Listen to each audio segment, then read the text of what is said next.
Bonjour à tous, bienvenue pour ce podcast Esprit d'équipe réalisé par l'élection du service client de l'année et le syndicat des professionnels des centres de contact.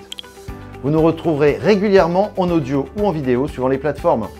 Dans ce podcast, pas d'animateur, mais un échange direct entre les membres de l'équipe. À chaque émission, nous recevons une équipe talentueuse au service de l'expérience client des marques et des consommateurs. Pour faire une équipe performante, il faut des femmes et des hommes talentueux. Aujourd'hui, nous recevons deux intervenants talentueux, Nicolas Renoux, Key Account Manager de la BU Banque Finance et Assurance de Majorel, et Alexandre Leclerc, CEO de BMW Financial Services. Majorel est un prestataire en relations clients membre du SP2C. Son équipe est composée de 69 000 collaborateurs répartis dans 35 pays. Majorel accompagne depuis 12 ans BMW Financial Services avec 30 collaborateurs pour l'octroi de crédits et la dématérialisation des parcours de souscription. Nicolas, Alexandre, c'est à vous. Merci Ludovic. Nicolas, je vais commencer par la première question. Comment notre partenariat nous fait-il grandir ? Alors, pour répondre à ta question, il faut peut-être resituer quel est notre partenariat. Donc aujourd'hui, effectivement, on est sur de l'instruction de dossiers et d'études de demande de financement d'auto.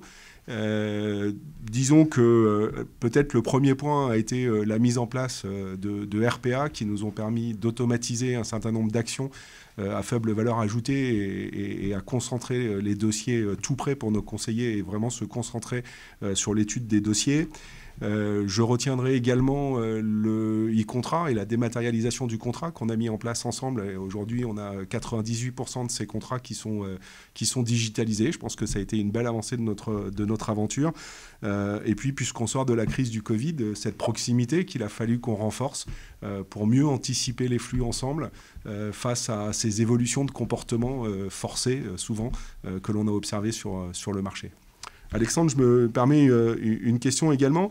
En tant que marque, communiquer aujourd'hui plus librement et librement sur vos partenaires, qu'est-ce que tu en penses de cet aspect? Alors, nous, d'un point de vue marque, on communique très peu en externe sur nos partenariats, tout simplement pour ne pas brouiller le message pour les clients finaux.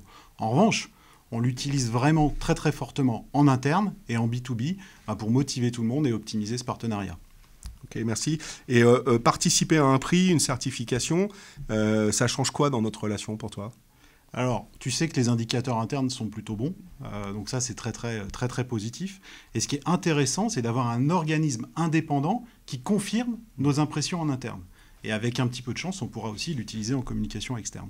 Très bien, bonne nouvelle. En quoi notre partenariat aujourd'hui sert pour vos clients externes ou internes ? Alors je dirais qu'il sert à 3 niveaux. Le premier, c'est la flexibilité. Parce que vous apportez en fait la flexibilité qu'on ne peut pas avoir avec les pics de production et les pics de demande qu'on peut avoir dans l'année et dans la semaine.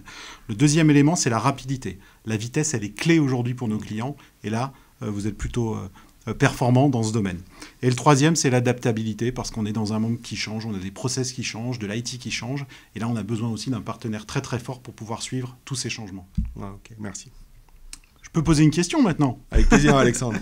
Allez, comment parvenez-vous à développer le sentiment d'appartenance des conseillers à notre marque ? Ouais, tu as raison, c'est important d'avoir des conseillers qui sont engagés auprès des marques. Je dirais qu'un des premiers exercices, c'est qu'on va s'appuyer sur la connaissance de nos collaborateurs. Tu parlais tout à l'heure d'exigence de vos attentes. Traiter ces dossiers en 2 heures, ça nécessite de n'avoir aucun point de rupture dans le parcours. Et c'est en impliquant nos collaborateurs sur comment on peut s'améliorer pour garantir ces traitements-là qu'on arrive à le faire. On implique nos conseillers dans des jeux, on essaye de gamifier au maximum la relation qu'on peut avoir avec eux. On en prend quelques-uns pour regarder où sont les axes d'amélioration que l'on va avoir.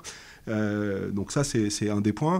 Après, il y a les visites de concession qu'on met en place et qui sont vraiment importantes pour les collaborateurs, d'aller voir comment ça se passe sur le point de vente. Et puis, c'est pour eux riche d'enseignements. Et puis, on est vraiment content chaque année de t'accueillir avec ton codir sur notre site qui vient aussi créer de la proximité et de l'engagement des collaborateurs auprès de votre marque. C'est vrai que c'était un moment très sympa. Exactement. Et pour finir, comme le temps tourne, ouais. Est-ce qu'il y a une question que je ne t'ai pas encore posée et à laquelle tu aimerais répondre ?